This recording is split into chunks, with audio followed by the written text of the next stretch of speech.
Tuhan untuk sore hari ini. Kalau kami boleh ada di tempat ini, semua hanya karena kebaikan-Mu.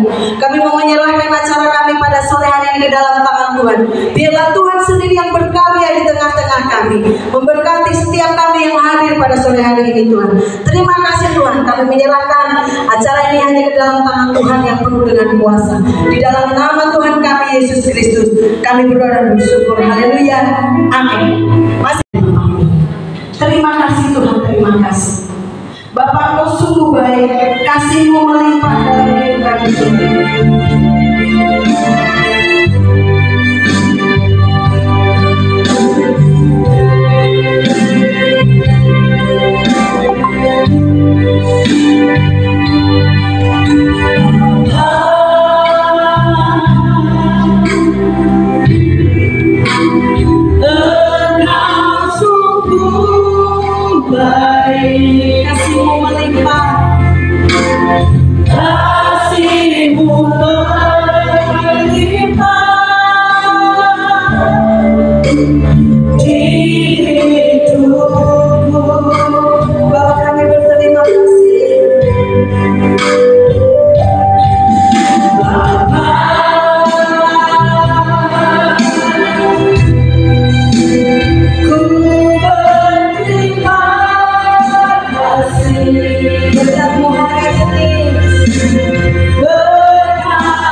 Mari kita berdoa.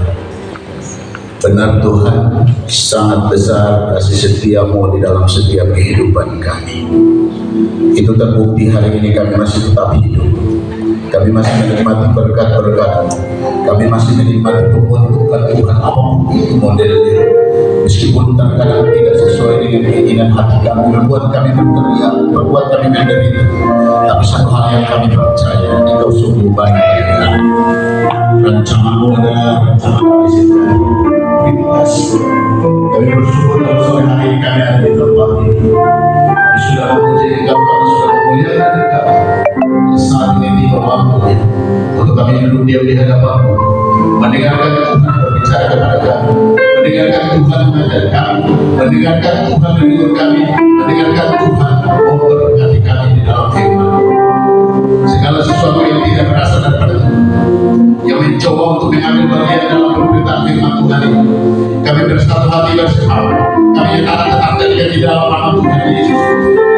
Kita tidak terkuasa di tempat, dan kami memohon anugerah Roh Allah yang tulus yang penuh dengan kuasa dan tidak terpaksa.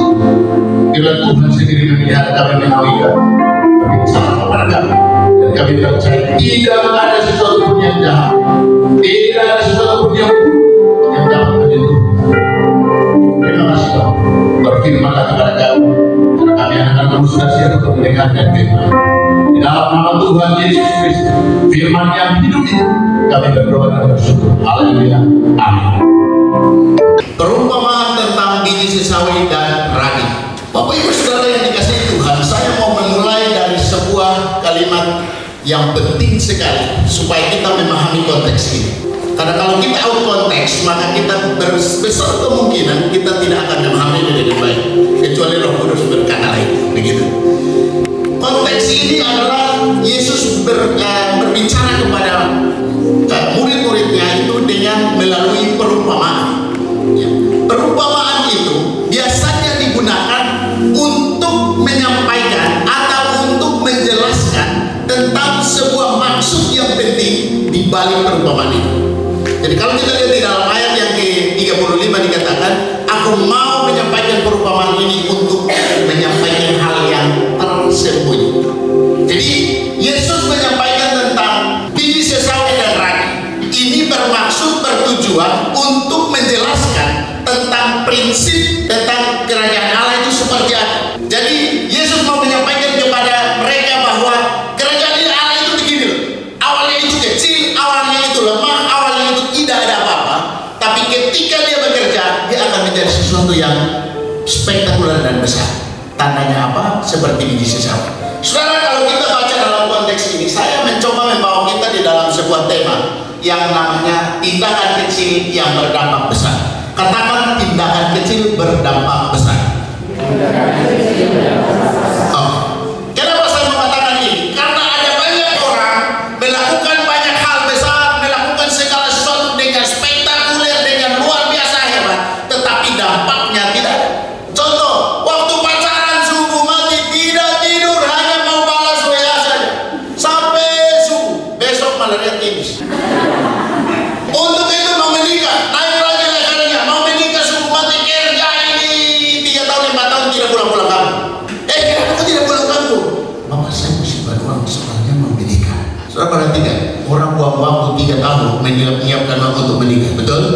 Setelah menikah yang diundang 3 kabupaten saudara, yang Imo Jayapura, Pegunungan Hitam. Kalau di Kupang Soya dan Buah Kefal, malah saya buat diundang. Kalau di Kupang kan begitu, yang datang coba angkat tangan.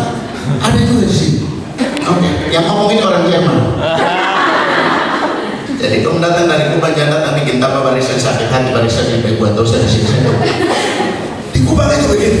Kita mau pesta ini subuh mati, om, tete, nenek, dong ada di mana, tolong undang. Pesta 3 hari, 3 malam, 4 hari sampai 1 minggu. Semua dipotong dari ayam sampai karbo dipotong. ke kiri, satu ke kanan. Kami tidak jodoh. Saudara perhatikan, yang saya mau katakan, baru selama ini tuh hero bikin. Jangan ketawa, nanti besok kok begitu lagi. Benar ini. Ada banyak orang buat kegiatan yang besar, heboh, luar biasa, tapi akhirnya apa yang dilakukan, apa yang tidak menghasilkan apa-apa. Jadi dong cuma mau acting saja, nama naik di Facebook, nama naik, Instagram nama naik, ya toh, website nama naik, semua nama naik, masuk di koran-koran. Padahal dong ada di mana-mana. Dong bicara tentang kampung, tapi dong ada di kota. Semua mampu, tipu betul.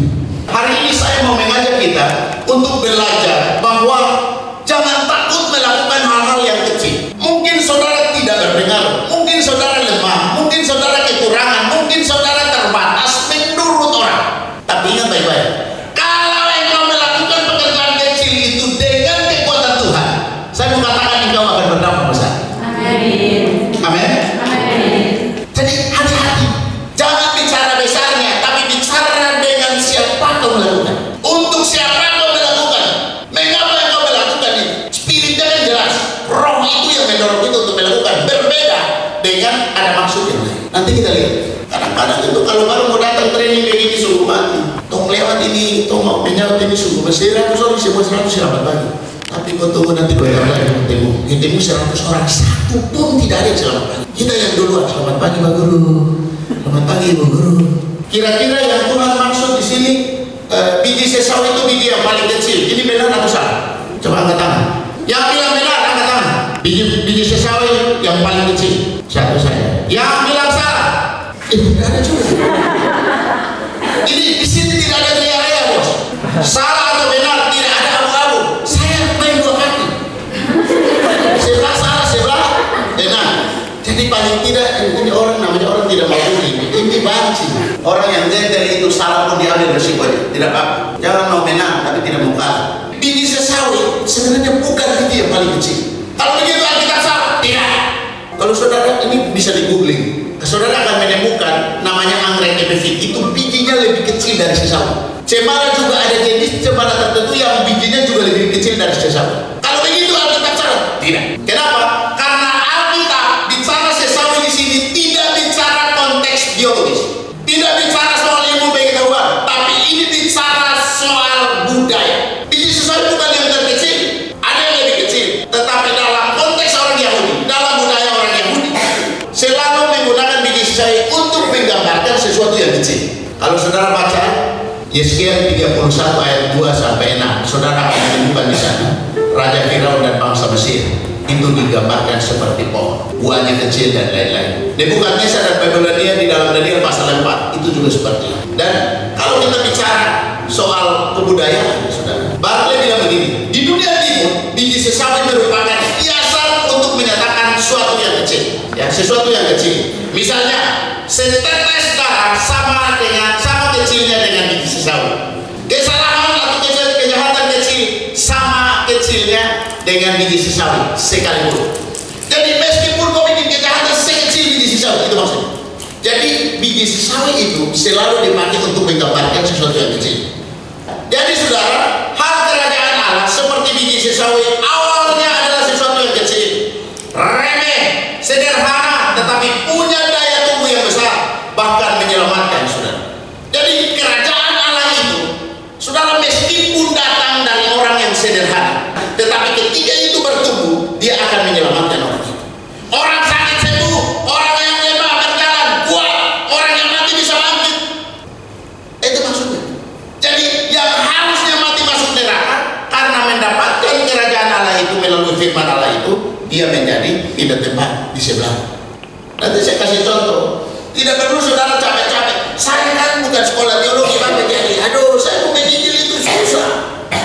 Ada lagi yang bilang penginjilan itu kan tugas pendeta, tugas penatua, tugas yang lain-lain. Pokoknya yang tiap hari Minggu itu duduk di depan pakai nasi melintang itu yang dok tugas. Pendengar, semua orang yang percaya kepada Tuhan Yesus sebagai Tuhan dan Juru Selamat wajib hukumnya untuk memberitakan firman Tuhan. Menginjil itu kewajiban orang yang percaya. Amin. Saya kadang-kadang kepala sakit juga lihat gereja. Kalau pendeta, kalau di Jakarta di sini tidak ada. Jakarta itu dong bayar mahal untuk berbicara. Ya, ini sudah semangat tadi mulai kering-kering. Kalau baru lihat sedikit begini jangan langsung menghakimi orang, hati-hati. Kadang-kadang orang hebat tapi begini tidak tahu. Jangan sampai terjebak di situ. Saya ingin menyampaikan ini bahwa saudara dan saya memiliki kekuatan yang besar untuk bertumbuh, kekuatan yang besar untuk berkarya, kekuatan yang besar untuk menaklukkan dunia ini. Saudara kalau baca 2 Raja-Raja ayat 5, pasal 5 ayat 1 sampai 27, itu ada orang yang namanya Naaman. Naaman itu pangeran perang bangsa Arab. Orang ini kan perang lawan Israel, toh. Baru mereka tawan seorang perempuan menjadi ajudan daripada istrinya begitu. Dan dia sakit kusta. Dan saudara dengar perempuan itu bersaksi di dalam 2 Raja-Raja pasal 5 ayat 1 sampai 3 bilang begini. Sekiranya Tuanku menghadap nabi yang di Samaria itu, pasti dia disembuhkan. Coba nanti ya. Orang yang bicara ini adalah orang yang tidak punya kekuatan. Ini tawanan, sudah tawanan perempuan. Kenapa saya harus jelaskan perempuan? Karena perempuan dalam konteks Yahudi itu tidak punya nilai. Minta maaf. Perempuan dalam konteks Yahudi itu sama nilainya dengan barang atau harta benda milik suaminya. Makanya di tempat yang lain mereka tidak diberikan hak untuk berbicara. Jadi perempuan ini berkata begini, sekiranya Tuanku menghadap nabi yang di Samaria itu, pasti dia disembuhkan. Dan saudara, sehingga cerita Naaman itu pergi dan dia disembuhkan. Dia disuruh beriman itu menjelang berapa kali? 7 kali. Waktu suruh dia marah. Coba mau keluar, jemput saya kah, ketemu saya kah di depan kah? Tidak dijemput, orang suruh orang lain pergi. Kau pergi, suruh dia pergi menjelang saja. Di 7 kali di sana tidak sembuh. Naaman marah tuh. Kalau baca Alkitab baik-baik, dia marah. Saya ini pangeran perang. Coba kau datang kah bicara dengan saya. Biasanya kalau orang sudah susah begitu, sakit itu, maunya pendeta yang berdoa. Kalau penatua kurang sakti. Yang ketawa besar itu pasti pengalaman. Makanya di gereja tertentu kalau minta doa harus pendeta yang doa. Sedikit lagi kau pendeta jadi Tuhan dan kamu dua saudara bersama.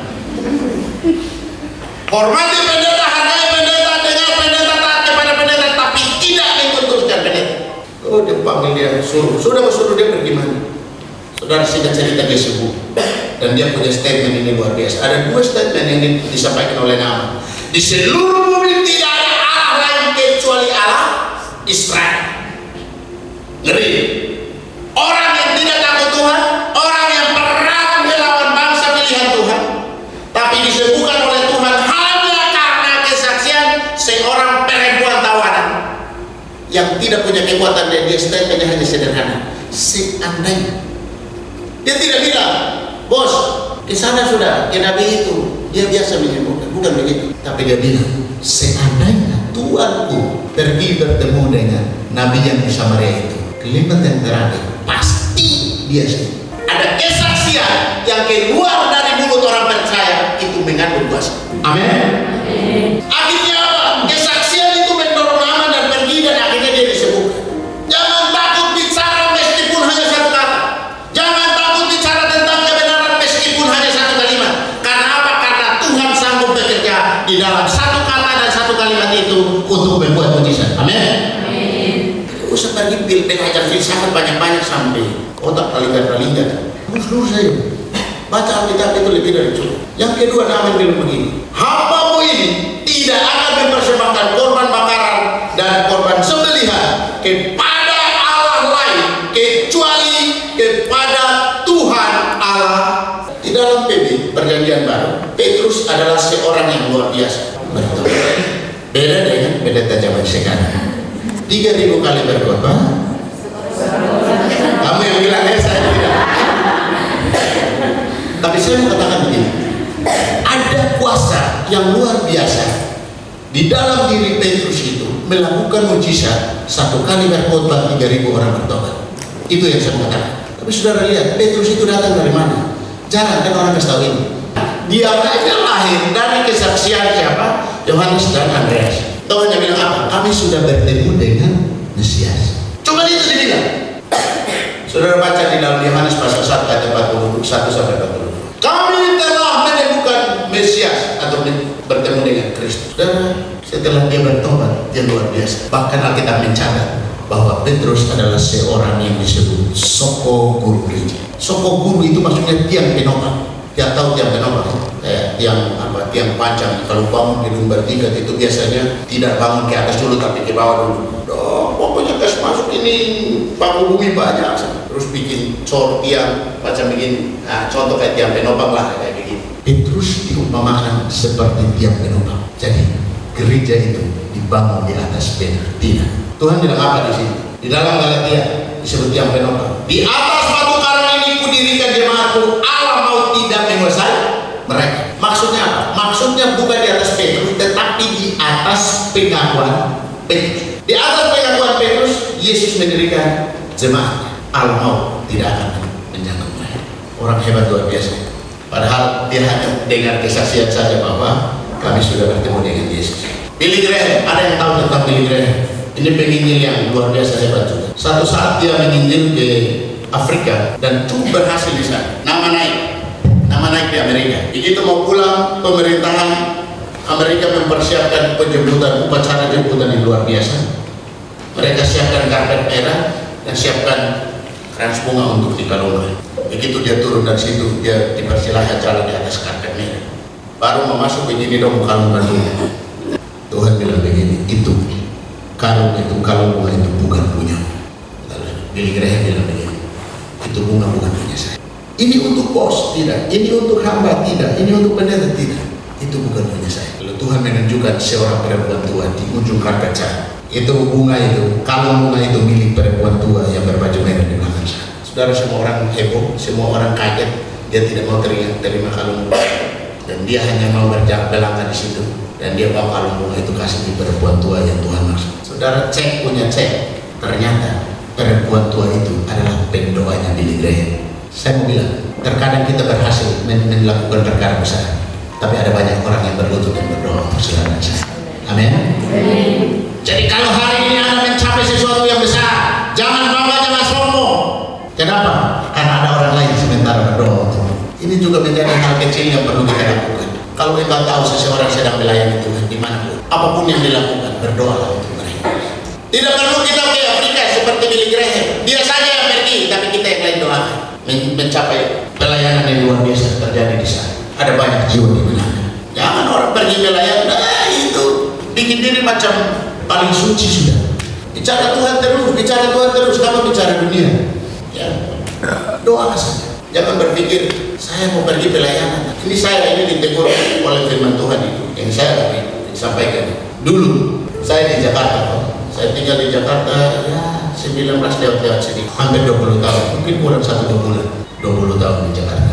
Dan suatu saat saya masuk gereja, itu saya ingat betul bulan Januari, dan kami ditantang di gereja itu. Saya hanya datang di gereja itu dan disampaikan oleh pendeta bahwa ada berita penting yang ingin disampaikan kepada siapapun yang beribadah hari ini, yaitu kita harus pergi dan memenangkan jiwa. Saudara, saya betul-betul kena dan saya pengen sekali. Hati saya betul-betul bergerak luar biasa, tapi saya juga realistis. Pada saat yang bersamaan kami memangkat Yesus, sampai istri ada di belakang. Sampai satu kali saya berdoa, saya bilang, Tuhan, saya tidak punya uang untuk ke Papua. Saya tidak punya cukup uang untuk pergi melayani di Papua, memenangkan jiwa di Papua. Berikan kepada saya satu jalan, supaya dengan jalan itu saya melayani. Satu hari saya ditelepon oleh seorang ketua yayasan. Saya diminta tolong untuk buatkan master plan tentang pelatihan. Saya sebut saja namanya Indonesia Cerdas. Jadi kalau saudara pernah dengar Indonesia Cerdas, dulu pernah masuk Kabupaten Yaukimo tahun 2016. Ini saya manusia yang bikin barang itu. Dari nol saya bikin. Orang yang paling miskin di antara semua pengurus itu saya pergi naik motor kepek-kepek. Orang di situ sumpah, Pak Tuang tahu betul. Orang hebat-hebat, sampai orang yang terkaya di Indonesia orang hebat juga ada di situ. Serius. Eka Cipta Wijaya punya anak ada di situ. Saya orang paling tidak punya apa-apa di situ. Tapi asal kita jaga diri kita. Pergi melayani. Dia panggil saya, Pak John, kami mau buat yayasan begini, bisa tolong kan? Karena saya tidak punya teman orang pendidikan. Saya bilang, Bapak, saya juga bukan orang pendidikan kan. Saya bilang, saya STH.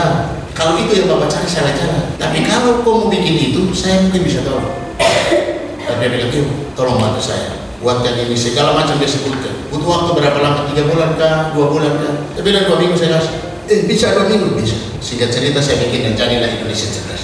Saya bangga waktu itu. Saya senang sekali waktu itu. Saya bekerja sebaik-baiknya. Sampai saya jadi seperti pembantu umum di sini. Pergi belanja, saya belanja, sapu ngepel, saya sapu ngepel, cuci WC, saya cuci WC. Mengajar di training. Antar guru naik kapal, saya antar guru naik kapal. Pergi ke gunung-gunung, antar guru saya juga pergi. Tapi awalnya saya hanya pengen melayani. Saya tidak bisa ke Papua, tapi dengan saya membantu di training, guru-guru ini pergi melayani di Papua. Saya mau seperti ibu yang tadi itu. Meskipun kita tidak bisa pergi, tapi dengan kita berdoa, orang lain bisa pergi melayani. Itu juga kita sudah ikut ambil bagian dalam melayani. Dan akhirnya sekarang seperti itu. Saya tidak akan tinggal begitu saja. Satu saat waktu itu saya minta untuk mengundurkan diri, mereka bilang sabar. Saya bilang oke, saya kasih waktu 2 tahun. Saya hidupkan kembali Indonesia Cerdas, training 2 kali, kalian ketiga saya mundur. Dan saya lakukan itu persis seperti itu. Training 2 kali, saya mundur. Kita lanjut kembali ke jalan yang benar. Saya hanya mau kasih contoh saja bahwa kalau kita tidak bisa pergi, bukan berarti kita tidak bisa melayani di sana. Anda bisa berdoa, Anda bisa menghibur, Anda bisa juga membantu. Kalau Anda bisa mencarikan jalan dan lain, Anda bisa, ya, bisa kode. Oh, saya punya teman di sana, nanti kau pergi, kau tanya dia begini. Itu saja sudah cukup menolong. Oke. Terus 2 contoh lagi kita tutup. Ada kisah laki-laki tua. Ini berhubungan dengan Pengkhotbah pasal 7 ayat 17. Orang ini lumpuh, tidak bisa berjalan dan lain-lain. Tapi Tuhan pakai dia untuk memberitakan ini. Bagaimana orang lumpuh mau pergi memberitakan ini? Gak bisa. Dia tinggal di apartemen. Tiap hari dia hanya menggunakan dia tangan kanan yang bisa tulis. Tangan kiri sudah tidak bisa. Dia tangan kanan yang bisa tulis. Dia tiap hari dia hanya ambil kertas. Dia tulis ayat firman Tuhan, 1 ayat dengan bunyinya. Tulis. Setelah itu baru dia buang lewat jendela. Dia berdoa kepada Tuhan bahwa ini firman Tuhan ini biarlah angin ini bawa dan pergi siapapun yang membaca ini diberkati oleh Tuhan. Buang melalui jendela apartemen ini. Dan saudara tahu, suatu saat ketika seorang pemuda mau bunuh diri di jembatan, dia sudah berdiri di pinggir jembatan mau loncat ke bawah. Tiba-tiba itu ada kertas yang jatuh dari atas, tepat di bawah kaki, dan dia angkatin dan dia baca. Dia baca Pengkhotbah pasal 7. Kenapa engkau mau melakukan perbuatan bodoh itu? Dan karena kertas itu, hanya karena 1 kata itu, 1 ayat itu, pemuda ini tidak jadi bunuh diri. Saudara ingat, ini datang dari orang yang lumpuh, yang tidak bisa melangkah dan tidak bisa melakukan apa-apa. Hari ini saudara saya memiliki segala sesuatu lebih dari orang itu. Pertanyaannya sederhana, apakah Anda mau melayani Tuhan atau tidak? Alasan banyak, tapi keputusan ada di tangan kita. Dunia dan damai sejahtera daripada Tuhan Allah kita akan terus menyertai kita semua, dan anugerah keselamatan di dalam Yesus Kristus Tuhan kita yang telah mati dan bangkit bagi kita semua, dan yang telah meninggalkan damai sejahteranya bagi kita, serta tuntunan pembenaran, penghiburan dan kekuatan daripada Roh Allah yang kudus. Ketiganya akan terus menyertai kita semua dari sekarang ini kekal sampai selama-lamanya. Semua yang diberkati bersama saya katakan amin.